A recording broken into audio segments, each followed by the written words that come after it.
ಇನ್ನು ಮತ್ತೊಂದು ವಿಚಾರ ಅಂತಂದ್ರೆ ಚಂದಾ ಪಾಂಡೆ ಅವರೇ, ಇಲ್ಲಿ ಸೋಷಿಯಲ್ ಮೀಡಿಯಾಗಳಲ್ಲಿ ಈ ಒಂದು ನಾಗಾ ಸಾಧುಗಳ ವಿಡಿಯೋಗಳು ಕೂಡ ಈ ಸಂದರ್ಭದಲ್ಲಿ ಸಾಕಷ್ಟು ವೈರಲ್ ಆಗ್ತಾ ಇದೆ.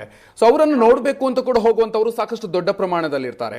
ಸೊ ನಿಜವಾದ ಈ ನಾಗಾ ಸಾಧುಗಳನ್ನು ಹಾಗಾದ್ರೆ ಅಲ್ಲಿ ಗುರುತಿಸೋದು ಹೇಗೆ? ಅಂದ್ರೆ ಪ್ರಮುಖವಾಗಿ ಇಲ್ಲಿ ಬೂದಿ ಬಡುಕರೆಲ್ಲ ಹಾಗಾದ್ರೆ ನಾಗಾ ಸಾಧುಗಳೇನಾ? ಸೊ ಯಾವ ರೀತಿಯಾಗಿ ಅವರನ್ನ ನಾವು ಗುರುತಿಸಬಹುದು ಅನ್ನುವಂಥದ್ದನ್ನ ಹೇಳೋದಾದ್ರೆ ನಾನು ಇದನ್ನ ನೇರವಾಗಿ ಹೇಳ್ತೀನಿ. ಯಾರಿಗ್ ಬೇಸರ ಆಗತ್ತೋ ನನಗ್ ಗೊತ್ತಿಲ್ಲ, ನನ್ಗದ್ ಬೇಕಿಲ್ಲ.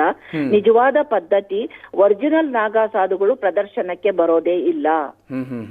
ಅವರು ತಮ್ಮದೇ ಆದ ರೀತಿಯಲ್ಲಿ ತಲ್ಲೀನರಾಗಿ ತಮ್ಮ ರೀತಿಯಲ್ಲಿ, ಅಂದ್ರೆ ಇದ್ರಲ್ಲಿ 3 ತರ ಪಂಗಡಗಳಿರುತ್ತೆ.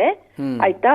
ಇವಾಗ ಇಲ್ಲಿ ಕೂತ್ಕೊಂಡವರು ದುಡ್ಡನ್ನ ಕೇಳ್ತಾ ಇದ್ದಾರೆ, ಅದ್ದೂರಿ ಬಂದ್ ಆಶೀರ್ವಾದ ತಗೊಂಡು ದುಡ್ಡು ಕೊಟ್ಟು ಆಶೀರ್ವಾದ ತಗೊಳ್ಳಿ ಅನ್ನುವ ಬೇಡಿಕೆಗಳನ್ನ ನಾನು ನೋಡಿ ನಿಜಕ್ಕೂ ನನಗೆ ತುಂಬಾ ಬೇಸರ ಆಯ್ತು. ಯಾಕಂದ್ರೆ ನಮ್ಮ ಇವು ಅನಾದಿ ಕಾಲದಿಂದ ಬಂದಂತಹ ಈ ಪಂಗಡಗಳು, ಸಾಧಕರು ಧರ್ಮವನ್ನ ಮತ್ತು ದೇಶವನ್ನ ಉಳಿಸ್ಲಿಕ್ಕೋಸ್ಕರ ನಿಲ್ಲುವಂತಹ ಯೋಧರಾಗಿದ್ದು ಇರುವಂತಹವರು. ಅವರ ಜೊತೆಗೆ ಕೆಲವರೆಲ್ಲ ಒಂದು ಅದ್ಧೂರಿ ಜೀವನವನ್ನ ನಡೆಸ್ಕೊಂಡಲ್ಲಿ ನೋಡ್ತಾ ಇದೀವಿ.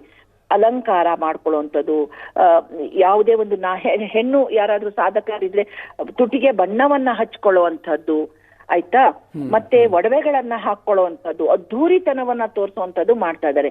ನಿಜವಾದ ಸಾಧಕರು ಚಿತಾಭಸ್ಮವೇ ಅವರ ಅಲಂಕಾರ, ಒಂದು ಸಣ್ಣ ವಸ್ತ್ರವೇ ಅವರ ಒಂದು ದೇಹವನ್ನ ಮುಚ್ಕೊಳ್ಳಿಕ್ಕೆ ಇರುವಂತಹ ಸಾಧನ, ಹಾಗೂ ಅವರ ಜೀವನ ಶೈಲಿ ಅವರು ಹಾಸಿಗೆ ಮೇಲೆ ಕೂಡ ಮಲಗುವ ಹಾಗಿಲ್ಲ, ತಲ್ದಿಮ್ ಕೂಡ ಇಟ್ಕೊಳ್ಳುವ ಹಾಗಿಲ್ಲ, ಕೈಯನ್ನ ಮಡಚಿಕೊಂಡು ತಲೆಗೆ ಒತ್ತು ಕೊಟ್ಟು ಮಲಗಬೇಕು.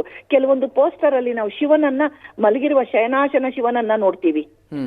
ಆ ರೀತಿಯಲ್ಲೇ ಅವರು ಮಲಗುವಂತಹ ಪದ್ಧತಿಯನ್ನ ಮಾಡ್ಕೊಂಡಿರ್ತಾರೆ. ಅದ್ರಲ್ಲೂ ಸಹ ಎಡಮಗ್ಗಲಿಗೆ ಬಲಗಿ ಬಲಗಾಲಿನ ಮಂಡಿಯನ್ನ ಭೂಮಿಗೆ ತಗಿಲಿಸಿಕೊಂಡು ಪಾದವನ್ನ ಎಡಗಾಲಿನ ತುದಿಯಲ್ಲಿ ಇಟ್ಕೊಂಡು ಮಲಗುವಂತಹ ಪದ್ಧತಿ ಇದು. ನಾಗಾ ಸಾಧುಗಳು ಮಲಗುವಂತಹ ಪದ್ಧತಿ, ಶಯನ ಕ್ರಿಯೆ ಕೂಡ ಇರುತ್ತೆ. ಆಯ್ತಾ? ಇದೆಲ್ಲ ಇವಾಗ ಹೇಗಾಗ್ತಾ ಇದೆ ಅಂದ್ರೆ ವ್ಯಾಪಾರೀಕರಣ. ಅಲ್ಲಿ ಎಲ್ಲರೂ ಸುಳ್ಳು ಅಂತ ನಾನು ಹೇಳಲ್ಲ, ಕೆಲವರೊಂದಷ್ಟಿರಬಹುದು. ಯಾರು ನಿಮಗೆ ದುಡ್ಡಿಗೆ ಡಿಮಾಂಡ್ ಮಾಡ್ತಾರೆ, ಆಶೀರ್ವಾದ ಮಾಡ್ತೀನಿ ಅಂತ ವಾಲಂಟಿಯರ್ ಆಗಿ ಕರೀತಾರೆ ಅಥವಾ ವಾಲಂಟಿಯರ್ ಆಗಿ ಆಶೀರ್ವಾದ ಮಾಡ್ಲಿಕ್ಕೆ ಕೈ ಎತ್ತುತ್ತಾರೆ, ಅವ್ರು ಯಾರೂ ನಾಗಾ ಸಾಧುಗಳಲ್ಲ. ಯಾಕೆಂದ್ರೆ ನಾಗಾ ಸಾಧುಗಳು, ಅಘೋರಿಗಳು ಯಾರ ಬಗ್ಗೆ ಮನುಷ್ಯ ಬಗ್ಗೆ ಅವನು ತಾತ್ಸಾರ ಭಾವದಿಂದ ನೋಡ್ತಾನೆ. ಯಾಕಂದ್ರೆ ಈ ಒಂದು ಸಂಸಾರದ ಭವಸಾಗರದಲ್ಲಿ ನೀನ್ ಮುಳುಗಿ ಆಶೆಗಳನ್ನಿಟ್ಕೊಂಡು ದುರಾಶೆಗಳನ್ನಿಟ್ಕೊಂಡು ನೀನ್ ಬದುಕ್ತಾ ಇದೀಯ, ನಿಜವಾದ ಜೀವನ ನಡೆಸ್ತಾ ಇಲ್ಲ ಅನ್ನುವ ಧೋರಣೆಗೆ ಬಂದಿರ್ತಾರೆ ಅವರು.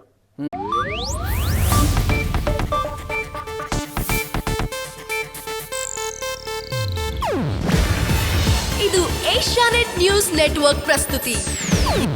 ನೀವು ನೋಡ್ತಿದ್ದೀರಾ ಏಷ್ಯಾನೆಟ್ ಸುವರ್ಣ ನ್ಯೂಸ್.